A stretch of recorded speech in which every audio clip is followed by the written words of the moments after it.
Jeudi 4 août, Madame, Monsieur, bonsoir. Merci de nous rejoindre. Tout de suite les titres de ce journal.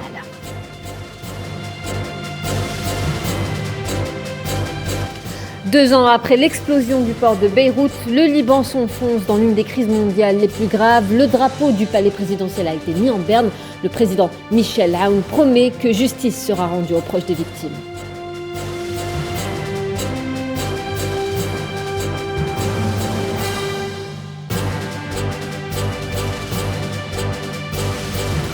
Nucléaire iranien, les pourparlers ont repris aujourd'hui à Vienne, en Autriche, après des mois de blocage. De profonds désaccords demeurent entre l'Iran et les États-Unis.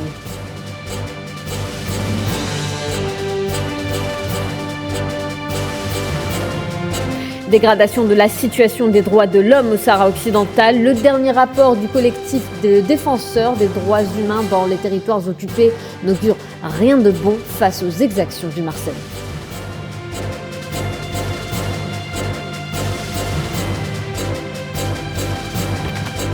Et dans la région, le processus en vue d'obtenir la libération de 49 soldats ivoiriens détenus à Bamako depuis 3 semaines sera peut-être long, reconnaît le gouvernement ivoirien.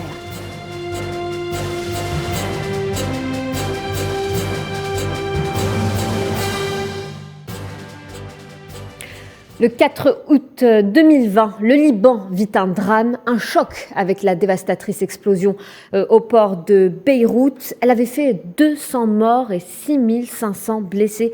2 ans plus tard, des proches des victimes manifestent et marchent vers le lieu de cette méga explosion pour réclamer la relance de l'enquête locale.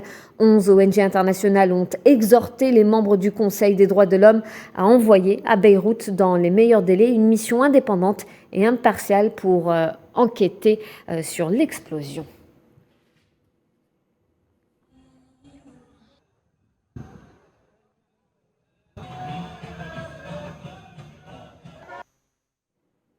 Le Liban qui aujourd'hui s'enfonce dans l'une des crises mondiales les plus graves. La situation économique est plus fragile que jamais et paralyse cet État du Moyen-Orient. Mohamed Wali Ben Chaben. 2 ans après l'explosion du port de Beyrouth, le Liban s'enfonce chaque jour un peu plus dans le flou. L'enquête pour établir les responsabilités du drame est au point mort et la crise économique paralyse ce pays. Considéré comme l'une des pires crises de l'histoire moderne, le pays du Cèdre et ses dirigeants sont placés dans une situation inconfortable. Le Liban manque de tout désormais, pénurie de pain, de médicaments et de carburant, coupure d'électricité et d'internet, manque de liquidité, dépréciation de la monnaie locale. L'inquiétude est palpable. Le pays tutoie l'hyperinflation, synonyme de chute drastique de pouvoir d'achat. 80% de sa population vit désormais sous le seuil de pauvreté de l'ONU. 2 ans après l'explosion du port de Beyrouth, la situation économique au Liban ne cesse de se détériorer. Les Libanais ne semblent plus voir le bout du tunnel, avec un effondrement du pouvoir d'achat, une descente aux enfers qui a empiré avec la guerre en Ukraine, d'où le Liban importe habituellement 80% de son blé et qui plonge la population dans l'insécurité alimentaire.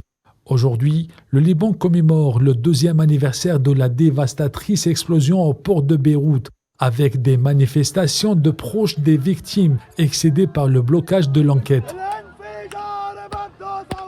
Il y a 2 ans, des centaines de tonnes de nitrate d'ammonium stockées sans précaution dans un entrepôt ayant provoqué l'explosion. Bilan plus de 200 morts et 6500 blessés et un pays complètement déchiré. Et on va en parler de cette commémoration du 2e anniversaire de l'explosion donc du port de Beyrouth avec Monsieur Elie Masbonji. Il nous rejoint depuis Paris. Il est journaliste libanais et président de l'association de la presse étrangère et fondateur du site Trilog News. Bonsoir. Bonsoir madame. Alors, 2 ans après ce drame qui a coûté la vie à près de 200 personnes, sans compter les dégâts matériels, les Libanais attendent toujours la fin de l'enquête pour établir les vérités ainsi que les responsabilités de tout un chacun, Monsieur Masbonji. Pour le Liban et pour les Libanais, c'est une des plus grandes catastrophes de l'histoire à ce niveau-là. On a connu une guerre civile pendant des années, plusieurs guerres civiles, une insurrection en 58 et une guerre civile de presque 15 ans, de 76 à 90. Et pendant cette guerre civile, il y a beaucoup d'événements sanglants, mais on n'a jamais eu une explosion aussi meurtrière et surtout aussi gratuite, puisque ce n'était pas un front, ce n'était pas une guerre, c'était un ensemble de négligence et d'inconscience, et aussi criminel que si on avait provoqué cette explosion de A à Z. Aujourd'hui, la souffrance des Libanais est d'autant plus grande que 2 ans après ce terrible drame, il n'y a aucune poursuite précise qui n'a été engagée. Parce que il y a plusieurs parties qui sont incriminées, à part la criminelle indifférence et négligence des responsables. Oui. Il y a des parties internes et externes qui sont responsables d'avoir emmené dans le port de Beyrouth une telle quantité de matières explosives. On dit qu'elles servent à des fins agricoles, mais tout le monde sait que le produit en lui-même est un produit hautement explosif. Oui. Et on a gardé pendant des années dans un hangar à côté de feux d'artifice et d'autres objets dangereux entreposés.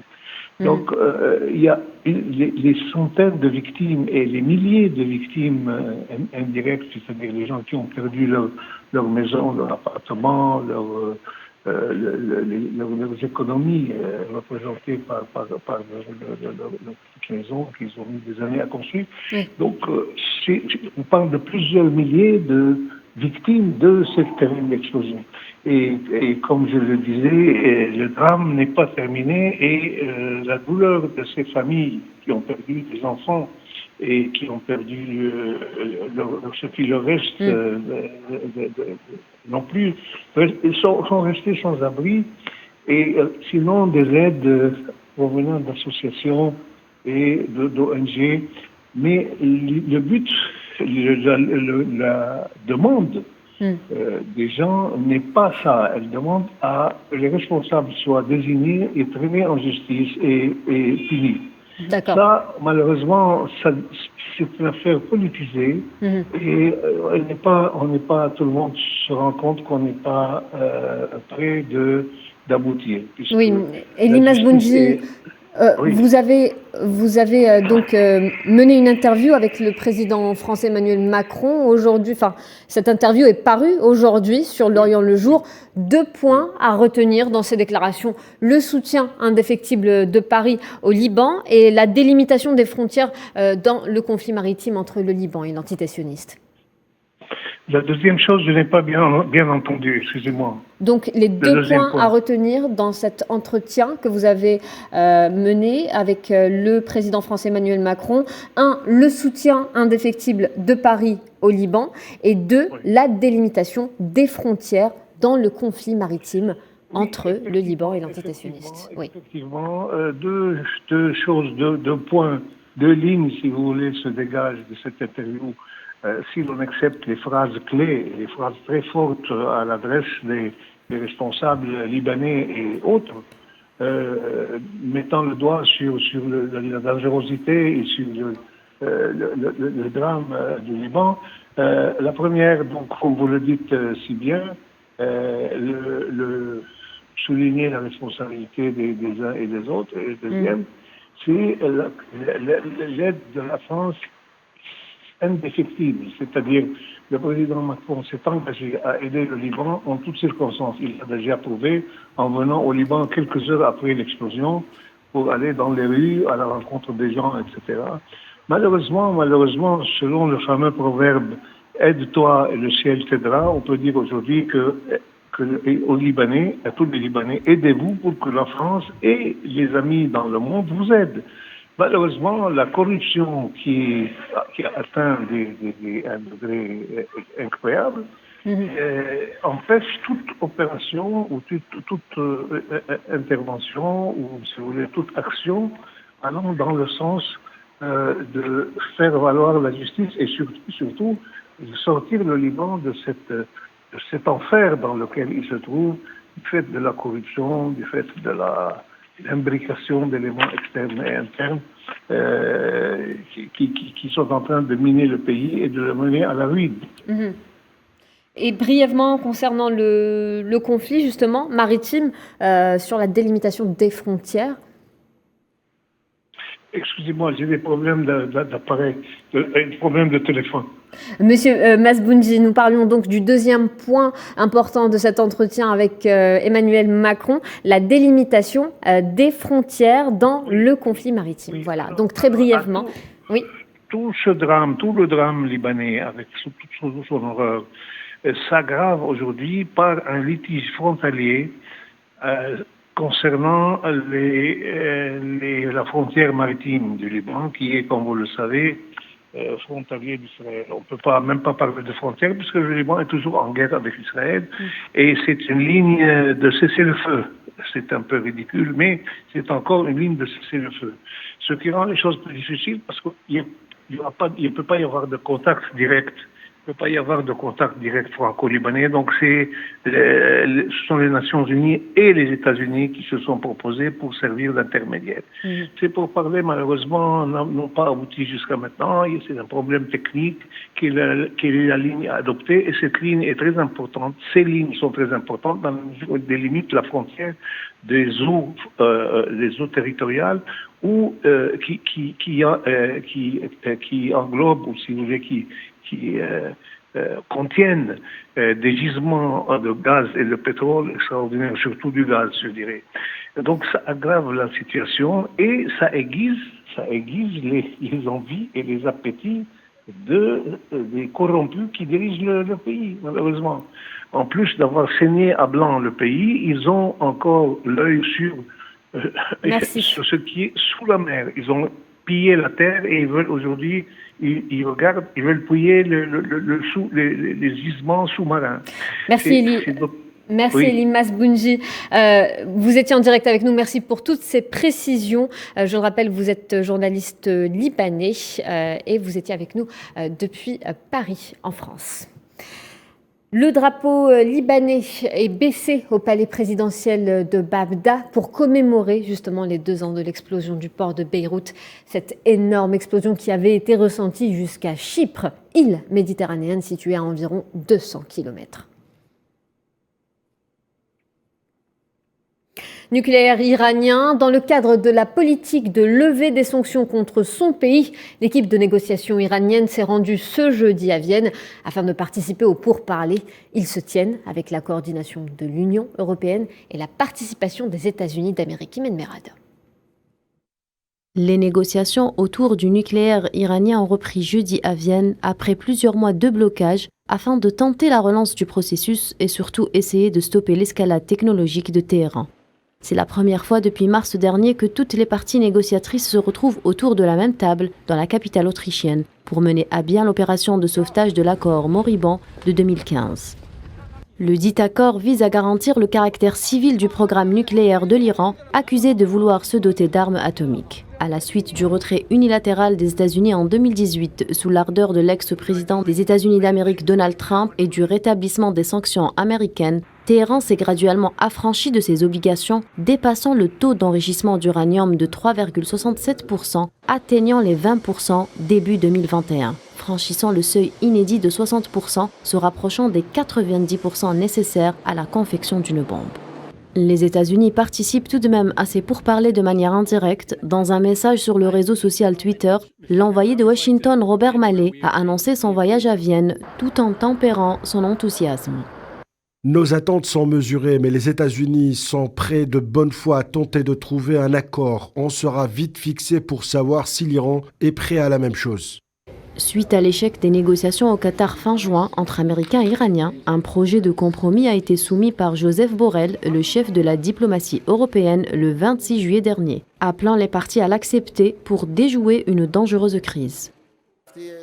Le porte-parole du ministère des Affaires étrangères, Nasser Kanani, a de son côté exprimé des attentes quant à l'issue de ces pourparlers. Si la fin du blocage est peu probable, ces pourparlers pourraient constituer une brèche à la spirale négative actuelle.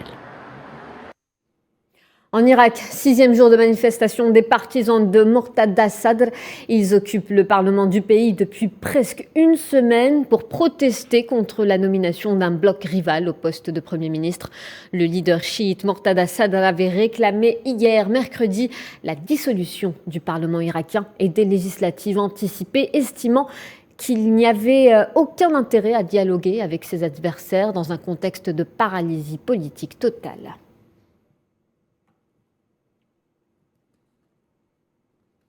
Et en Algérie, journée nationale de l'armée nationale populaire. Cette journée avait été instituée par le président Abdelmadjid Tebboune en début de cette année en vue de se remémorer le processus d'évolution de l'ANP dont l'ALN est la quintessence.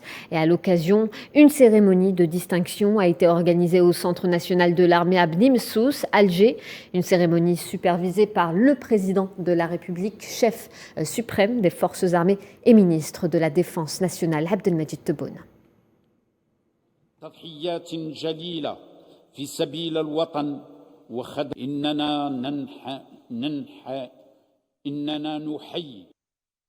Sahara occidental, le collectif des défenseurs des droits de l'homme au Sahara occidental publie son rapport annuel sur la situation dans les territoires occupés sous le titre « Violation continue des droits humains, crimes de guerre et crimes de lèse-humanité ». Le collectif appelle l'Organisation des Nations Unies et la communauté internationale à prendre des mesures pour mettre fin à la situation coloniale au Sahara occidental. Sofiane Baroudi.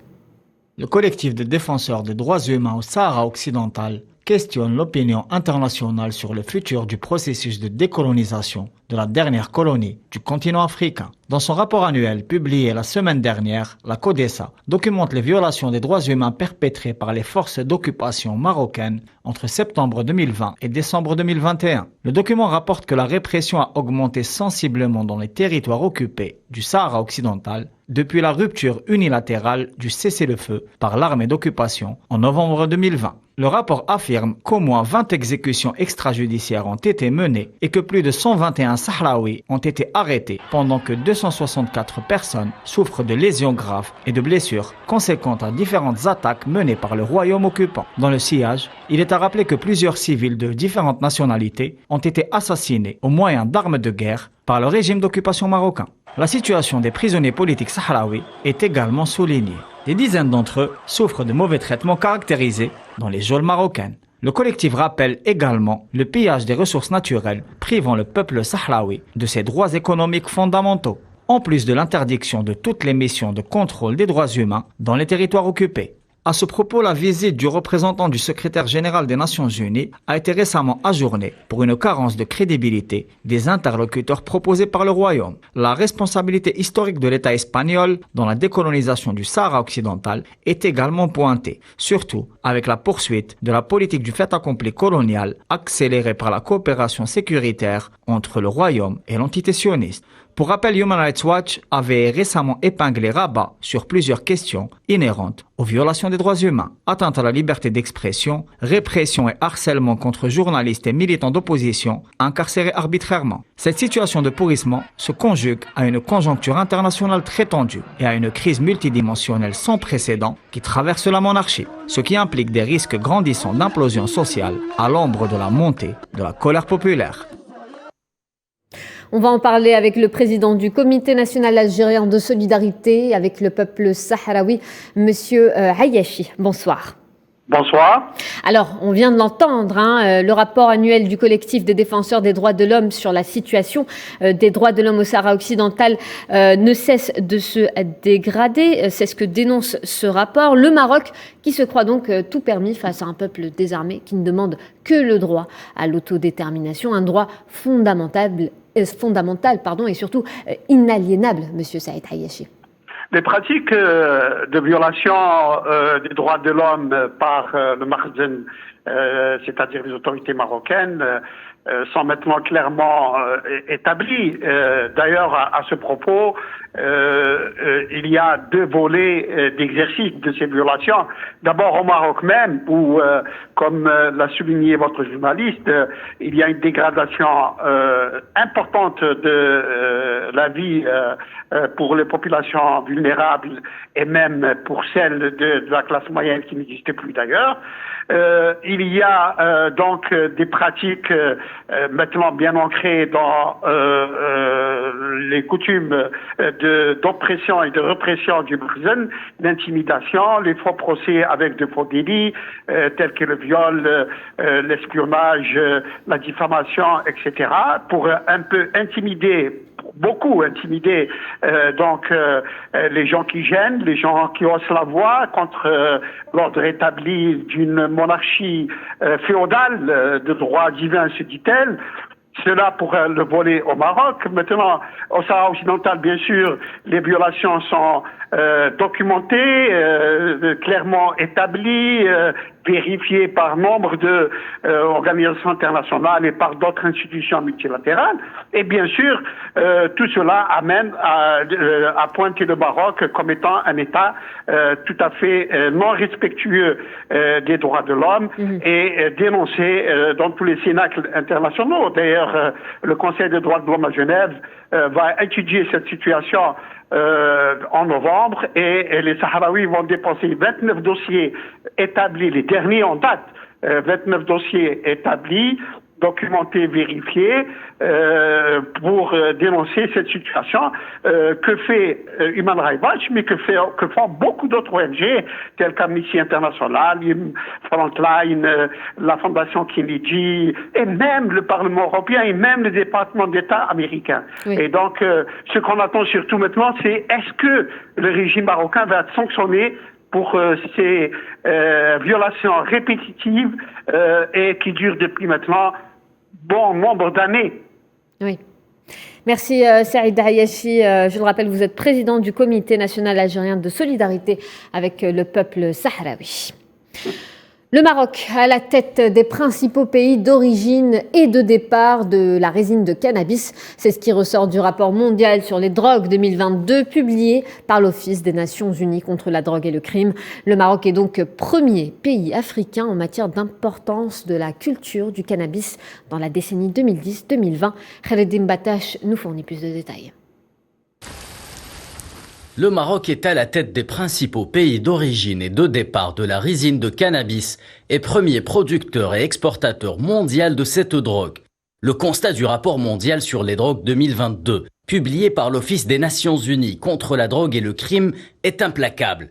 Le rapport cite le Maroc en tant que premier pays africain en matière d'importance de la culture du cannabis durant la décennie 2010-2020. Le document précise qu'il est difficile d'estimer la superficie mondiale cultivée en cannabis du fait que certains pays ne disposent pas de système de surveillance adéquat pour cet indicateur.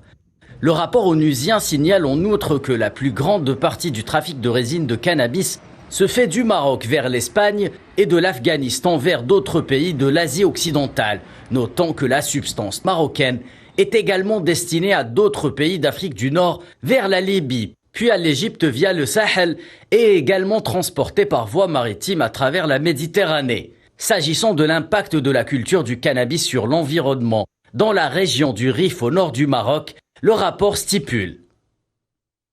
Dans la région du Rif où est cultivée la majeure partie du cannabis du pays, la culture illégale de plus en plus intensive, souvent monoculture du cannabis au cours des dernières décennies, a entraîné une pression environnementale accrue sur un système écologique déjà fragile sous la forme de déforestation, de pénurie d'eau et de perte de biodiversité. Selon plusieurs spécialistes, l'économie du cannabis constituerait ainsi la principale source de revenus du Rif, voire l'une des premières sources de devises du Maroc. Et au Mali, la libération de 49 soldats ivoiriens détenus à Bamako sera, je cite, peut-être long, fin de citation. Ce sont là les mots du porte-parole du gouvernement ivoirien. La Côte d'Ivoire juge que ces 49 militaires ont été injustement arrêtés le 10 juillet dernier à l'aéroport de Bamako, accusés par le Mali d'être des mercenaires cherchant à déstabiliser leur pays. Le Togo joue le rôle de médiateur entre la Côte d'Ivoire et le Mali, mais de premières négociations le 28 juillet dernier à Lomé n'ont pas permis d'enregistrer de progrès. Le président du Togo s'est porté volontaire pour assurer une médiation et les discussions sont en cours donc, concernant le sujet de nos 49 soldats. Ce que je peux dire à l'endroit des familles, c'est de faire confiance en l'État, de faire confiance au chef de l'État. Vous savez, quand notre pays s'est battu pour que des citoyens qui avaient décidé de s'exiler puissent rentrer en toute sécurité, il n'y a pas de raison que ce pays ne se batte pas avec la même énergie pour que ses fils et ses filles en mission officielle regagnent donc leur pays. Et la Chine a lancé ce jeudi à midi des exercices militaires autour de Taïwan suite à la visite de Nancy Pelosi, présidente de la Chambre des représentants américaine à Taipei. L'armée chinoise a donc lancé une série d'exercices militaires dans 6 zones maritimes tout autour de Taïwan. La télévision d'État diffuse des images de tirs de missiles. Selon un expert militaire, les opérations auront un effet dissuasif plus fort que jamais sur les forces indépendantistes taïwanaises. On écoute.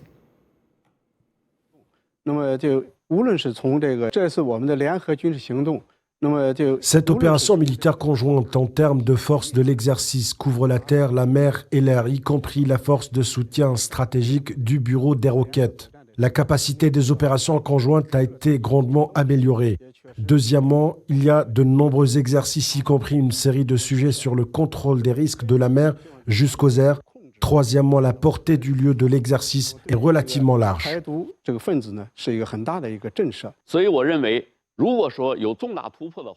Les opérations militaires conjointes présentent plusieurs avancées majeures. Premièrement, les opérations couvrent un large éventail de zones d'exercice, ce qui n'avait jamais été le cas lors des opérations militaires précédentes, visant à dissuader les forces sécessionnistes de Taïwan, notamment lors de la crise du détroit de Taïwan en 1996.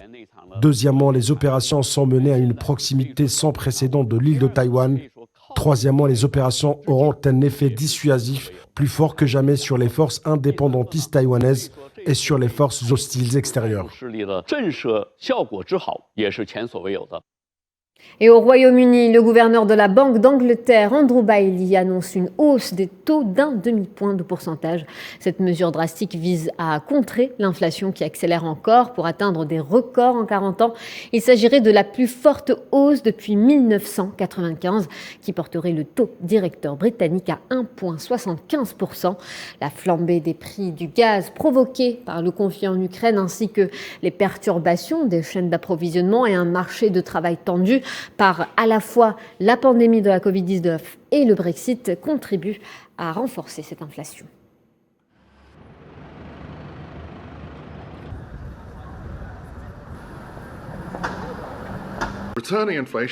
Ramener l'inflation à l'objectif de 2% reste notre priorité absolue. Il n'y a pas de doute à ce sujet. Lors de cette réunion, le comité a décidé de relever ces taux de 0,50 points de pourcentage pour les ramener à 1,75.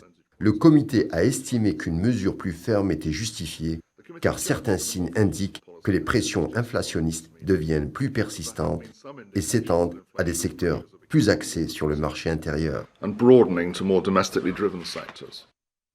Et en Espagne, au nord-ouest du pays, les pompiers éteignent des incendies près de Veren et Arbo, dans la province d'Ourense. 600 hectares ont été détruits par cet incendie de forêt, apparemment d'origine criminelle. Aucun danger pour les zones habitées, selon le gouvernement régional. La canicule continue de s'abattre sur le pays. Les scientifiques préviennent que les vagues de chaleur deviennent plus intenses et plus longues en raison du changement climatique.